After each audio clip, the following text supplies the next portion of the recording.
alamin. Wassalatu wassalamu ala asrafil anbiya'i wal mursalin wa ala alihi wa sahbihi ajma'in. Amma ba'du. Raditu billahi rabba wa bil islam dina wa bi Muhammadin sallallahu alaihi wasallam nabiyya wa rasulah. Rabbi zidni ilma warzuqni fahma.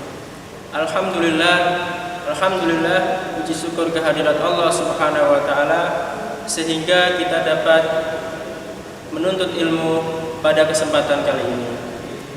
Yang pertama, tak lupa kita haturkan puji syukur kehadirat Allah Subhanahu wa taala sehingga kita senantiasa diberikan rahmat, hidayah wa inayahnya. Dan tak lupa yang kedua adalah sholawat serta salam kita haturkan kepada junjungan kita Nabi Agung Muhammad Sallallahu Alaihi Wasallam yang insya Allah akan memberikan syafaatnya di yaumil qiyamah. Alhamdulillah, pada kesempatan kali ini, pada kesempatan yang sangat cerah ini, kita akan membahas sebuah tema yang sedang booming di masyarakat, yaitu dakwah di era milenial. Bagaimanakah peran dakwah atau para dai di generasi milenial? Pada kesempatan kali ini akan kita bahas sehingga apa yang menjadi suatu kegemaran di masyarakat atau yang menjadi suatu kegemaran di generasi milenial dapat kita jadikan suatu bahan untuk berdakwah. Kesempatan kali ini adalah kesempatan yang sangat bagus karena generasi milenial atau generasi muda adalah generasi yang akan menjadi ujung tombak bagi perubahan bangsa Indonesia. Kenapa kita sebagai umat Islam, sebagai kalangan dai harus berusaha untuk menjadi pelopor, harus berusaha untuk menjadi referensi bagi generasi muda? Karena sesungguhnya jumlah generasi muda itu adalah akan menjadi 80% dari jumlah penduduk suatu negara. Apabila suatu negara itu ingin maju, ingin mencapai kemajuan, maka suatu negara tersebut, suatu bangsa tersebut harus mampu memaksimalkan potensi-potensi yang dimiliki oleh generasi muda. Sebagaimana diriwayatkan pada zaman Rasulullah Shallallahu Alaihi Wasallam senantiasa bergaul, bercanda gurau, senantiasa bertemu, bermuajahah dan menyebarkan ilmu kepada kalangan-kalangan muda. Para sahabat Rasul termasuk khulafaur rasyidin, kemudian para tabi'in dan tabi'in, kesemuanya itu adalah sebagian besar berada pada kalangan usia generasi muda. Apa yang sesungguhnya terjadi dan apa yang sesungguhnya atau kenapa disebut sebagai generasi milenial? Generasi milenial atau generasi zaman now itu disebut sebagai generasi yang lahir di tahun 90-an dan di tahun 2000-an. Kenapa generasi tersebut sangat potensial?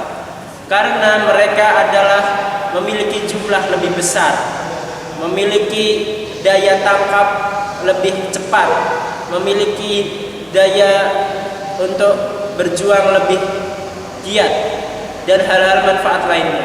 Maka dari itu apabila kita umat Islam senantiasa meningkatkan dakwah, senantiasa meningkatkan keilmuan di kalangan generasi muda, itu akan dapat merubah nasib bangsa kita, yaitu bangsa Indonesia.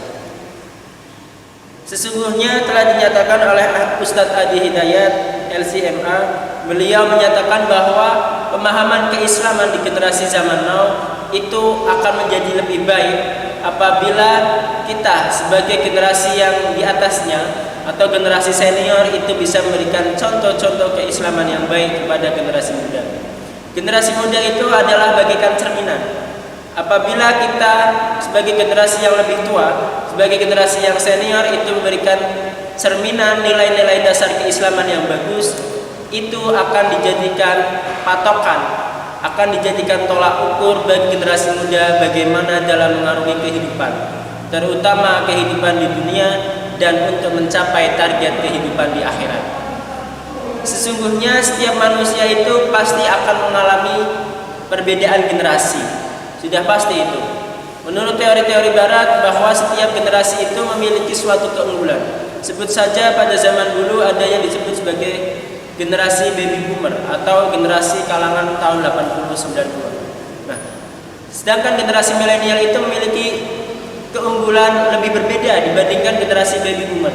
Karena apa? Karena pada generasi milenial atau generasi muda itu mereka harus memiliki multi talent, harus memiliki multitasking, di mana dalam penggunaan teknologi gadget, kemudian teknologi komputer, teknologi internet dan lain sebagainya itu bisa lebih maksimal. Nah, bagaimana apabila kita lemah dalam memberikan wawasan kepada generasi milenial? Apabila dari generasi orang tuanya atau seniornya itu lemah dalam memberikan wawasan, terutama wawasan keislaman, maka yang terjadi adalah generasi milenial tersebut akan kecanduan gadget, akan memiliki kegemaran atau hobi kepada hal-hal game. Dan sesungguhnya segala hal yang ada di internet dan hal-hal yang berpengaruh terhadap kehidupan moral ataupun psikologi dari generasi tersebut lebih banyak pada pengaruh-pengaruh yang negatif. Begitu saja sedikit wawasan yang dapat saya sampaikan. Kurang lebihnya mohon maaf. Billahi fi sabilil haqq fastabiqul khairat. Wassalamualaikum warahmatullahi wabarakatuh. Innallaha wa malaikatahu yusholluna